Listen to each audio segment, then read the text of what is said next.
एक ऐसी घटना जिसमें लोगों को बताया जाता है कि अलौकिक शक्तियां उन्हें एक निश्चित तिथि पर नरक में घसीट ले जाएगी, जहां न्याय और पाप का लेखा जोखा इंसान नहीं, एक अज्ञात शक्ति करती है। लोगों को अचानक मृत्यु का अजीब संदेश मिलने लगता है, तारीख, समय, सब कुछ बताकर उन्हें बताया जाता है कि किस क्षण वे मृत्यु को प्राप्त होंगे। इस संदेश को लोग दैवी आदेश कहते हैं। जब वो समय आता है तो 3 विशाल, भयानक, अलौकिक, अत्यंत शक्तिशाली प्राणी कहीं से भी प्रकट हो जाते हैं और सारी दुनिया के सामने वे उस व्यक्ति को बेरहमी से मार देते हैं और उनकी आत्मा को नरक में भेज देते हैं। वे न सफाई का अवसर देते हैं, न शिकायत की गुंजाइश छोड़ते हैं। अब कहानी की शुरुआत होती है एक घबराए हुए आदमी से, जो अपने फोन पर समय देख रहा है। उसे दिया गया समय कुछ ही देर में खत्म होने वाला था। जैसे ही घड़ी निर्धारित समय पर पहुंचती है, तेज गड़गड़ाहट की आवाज गूंजती है और अचानक 3 विशाल अलौकिक प्राणी प्रकट हो जाते हैं। वे वानर जैसे दिखते हैं, उनके शरीर से धुआं निकल रहा होता है। वे उसे मारने की कोशिश करते हैं। वो आदमी वहां से बाहर निकलता है और भागने की कोशिश करता है, पर वे लगातार उस आदमी का पीछा करते हैं, उसे गिराकर बेरहमी से पीटते हैं और अंत में उसे सीधे नरक में खींच ले जाते हैं। इसके बाद वे प्राणी अचानक गायब हो जाते हैं, मानो वे कभी वहां थे ही नहीं। कहानी में आगे जासूस क्यों हुन को देखते हैं। वो और उसका साथी इस मामले की जांच के लिए नियुक्त किए गए हैं। एक संगठन न्यू ट्रुथ का दावा है कि ये मौतें हत्या नहीं, बल्कि दैवीय हस्तक्षेप है, भगवान की चेतावनी है, ताकि लोग अधिक धर्मी जीवन जीने के लिए प्रेरित हो। अब कहानी एक महिला जुंगजा की ओर बढ़ती है। वो काम से घर लौट रही होती है, जहां उसके 2 बच्चे उसे जन्मदिन का सरप्राइज देते हैं। जैसे ही वो मोमबत्तियां बुझाती है, अचानक एक रहस्यमय चेहरा प्रकट होता है। वो ना पूरी तरह इंसान था, ना पूरी तरह छाया। चेहरा परलौकिक आवाज में कहता है कि तुम 5 दिन बाद दोपहर 3 बजे मृत्यु को प्राप्त हो जाओगी।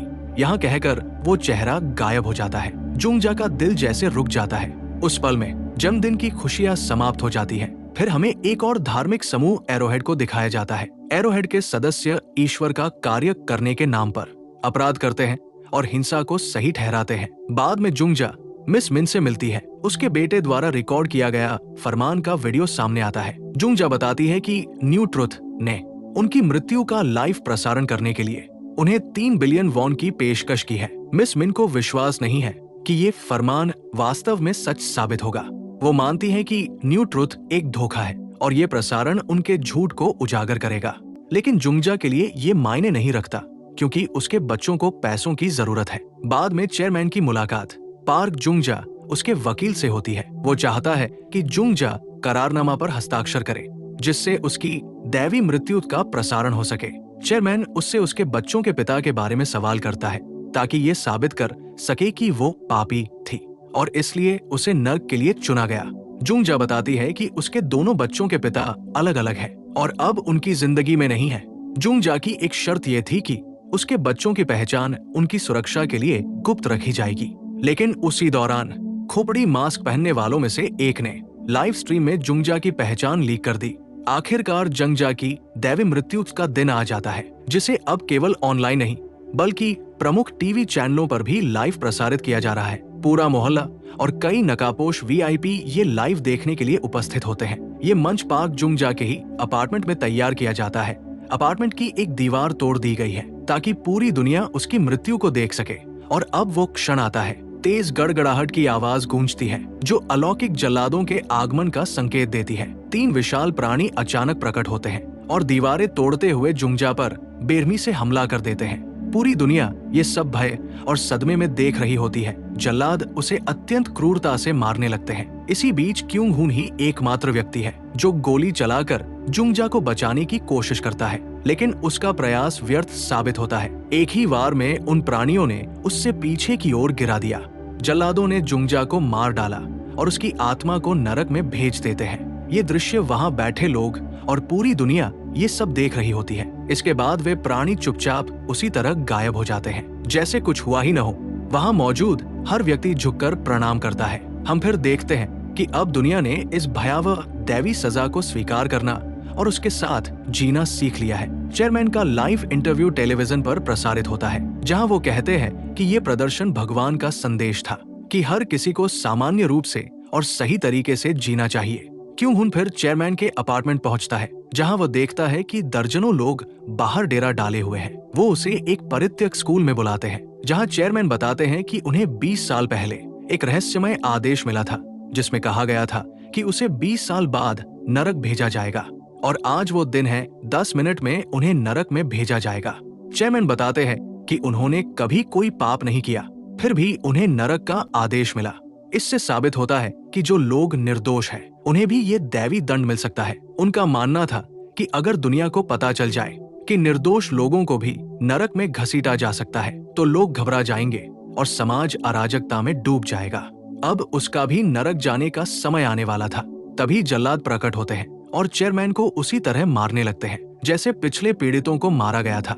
आखिरकार वे उसे मार देते हैं और उसे नरक में भेज देते हैं। अब कहानी 4 साल बाद घटित होती है। अस्पताल में सोह्युन अपने बच्चे की रिकॉर्डिंग देखने की कोशिश करती है। तभी एक चौंकाने वाली सच्चाई सामने आती है। उनके नवजात शिशु को फरमान प्राप्त हुआ है। देवदूत ने घोषणा की है कि 3 दिनों में वो बच्चा नरक भेजा जाएगा।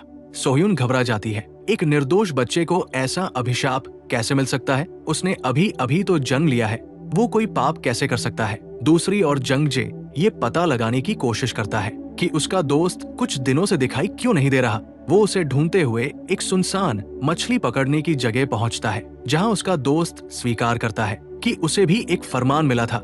वो उससे विनती करता है कि ये बात किसी को न बताए, लेकिन तभी अलौकिक जल्लाद प्रकट होते हैं। वे उस पर हमला करते हैं, उसे बुरी तरह से मारने लगते हैं। किसी में भी इतनी ताकत नहीं थी कि कोई उनसे लड़ सके।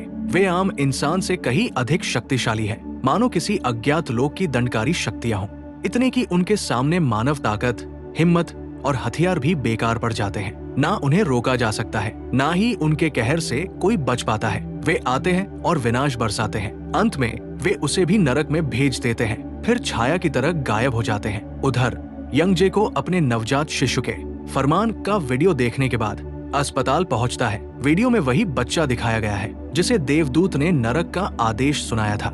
यंगजे की मुलाकात याजन से होती है, जो चाहता है कि उनके बच्चे की फरमान लाइव प्रसारित की जाए, क्योंकि अगर लोग देखेंगे कि एक निर्दोष नवजात को भी फरमान मिली है तो ये साबित होगा कि निर्दोषों को भी नरक में भेजा जा रहा है। वे अपने बच्चे को लेकर एक अपार्टमेंट में छिप जाते हैं। भीड़ अपार्टमेंट के बीचों बीच इकट्ठा हो जाती है और वो बच्चे के साथ उन्हें बताती है कि क्या होने वाला है, पर लोग केवल सुनते रह जाते हैं। कोई उनकी मदद को आगे नहीं बढ़ा पाता। आंखों में बेबसी लिए वे तमाशा देखते रहते हैं, क्योंकि हर कोई जानता है कि उन अद्भुत प्राणियों से भिड़ना किसी इंसान की शक्ति के परे है। तभी अचानक जल्लाद वहां प्रकट होते हैं और वे बच्चे की ओर दौड़ते हैं। ये उनके लिए सामान्य काम है। सोह्युन तुरंत बच्चे को अपने पास जकड़ लेती है और वे जल्लादों को रोकने की पूरी कोशिश करते हैं। जल्लाद उन पर टूट पड़ते हैं, पर वे अत्यंत शक्तिशाली होते हैं। उनके पास बचने का कोई रास्ता नहीं दिखता। वे बच्चे को गले से लगाकर बचाने की कोशिश करते हैं, पर जल्लाद उसे नरक में खींचने लगते हैं और उससे भी नरक में भेजकर प्राणी वहां से चले जाते हैं। एक चौंकाने वाले मोड़ में पता चलता है कि बच्चा किसी तरह बच निकल गया है और उसे नरक में नहीं भेजा गया। ये पहली बार है जब कोई आदेश गलत साबित हुआ। कई अनुमान लगते हैं कि माता पिता का निस्वार्थ प्रेम उसे नरक से बचा लिया। उनका बलिदान और बिना शर्त प्यार जल्लाद की शक्ति से भी अधिक प्रभावी साबित हुआ। कुछ लोग ये भी सोचते हैं कि जल्लाद कभी कभी जल्दबाजी में निर्णय लेते हैं और गलती कर देते हैं। माता पिता को नरक भेजकर बच्चे को बचा लिया। सभी हैरान हैं कि बच्चा अभी भी जिंदा है। लोग सोचते हैं कि शायद किसी ने आखिरकार उसे बचा लिया, लेकिन जल्लाद फिर से प्रकट होते हैं।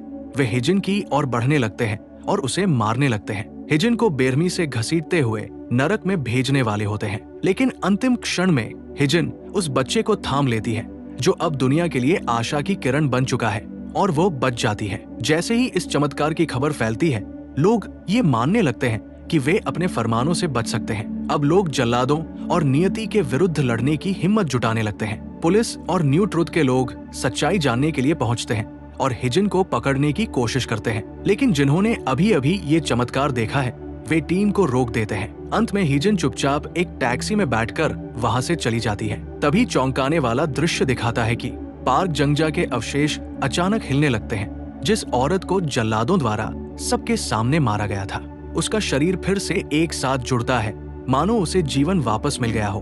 अब सवाल ये उठता है, इसका क्या मतलब है? क्या ये पुनर्जन्म किसी नए युग की शुरुआत है, या ये किसी और गहरे रहस्य की ओर इशारा करता है? जो कुछ भी हमने देखा है उससे इतना तो साफ है कि कोई या कुछ इस पूरी अलौकिक घटना को नियंत्रित कर रहा है। वो रहस्यमय देवदूत जो हर फरमान से पहले प्रकट होता है, शायद उसी शक्ति का प्रतीक है।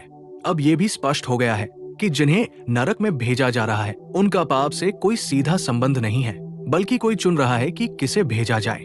ये भी संभव है कि वही सत्ता तय करती हो किसे पृथ्वी पर वापस लौटाया जाए। इसका मतलब ये है कि हर वो व्यक्ति जो नरक में गया उसके लौटने की भी संभावना है। इससे ये संभावना निकलती है कि जब किसी को नरक भेजा जाता है तो उसका पूरा शरीर और आत्मा वहां खींच ली जाती है, और जो अवशेष बचते हैं वे बाद में किसी नई सत्ता का रूप ले लेते हैं जो बिल्कुल इंसानों जैसी दिखती है। अंत में हमें दिखाया जाता है दुनिया अब नए युग में प्रवेश कर चुकी है, जहां हजारों लोगों को एक साथ मृत्यु के फरमान मिलने लगे हैं। समाज में उथल पुथल होने लगती है। दुनिया जल्द ही खत्म होने वाली है और बहुत सारे सवालों के साथ यही फिल्म का अंत हो जाता है। क्या ये सच में ईश्वर का न्याय है या इसके पीछे कोई और रहस्य छिपा है? कमेंट बॉक्स में अपनी राय जरूर लिखें। ये थी हेलबाउंड की कहानी। दोस्तों, अगर आपको वीडियो पसंद आया हो तो इसे लाइक जरूर करें और ऐसे ही कंटेंट और कहानियां के लिए सब्सक्राइब करना मत भूलें। आपका एक लाइक और सब्सक्राइब हमें और भी शानदार वीडियो बनाने का हौसला देता है।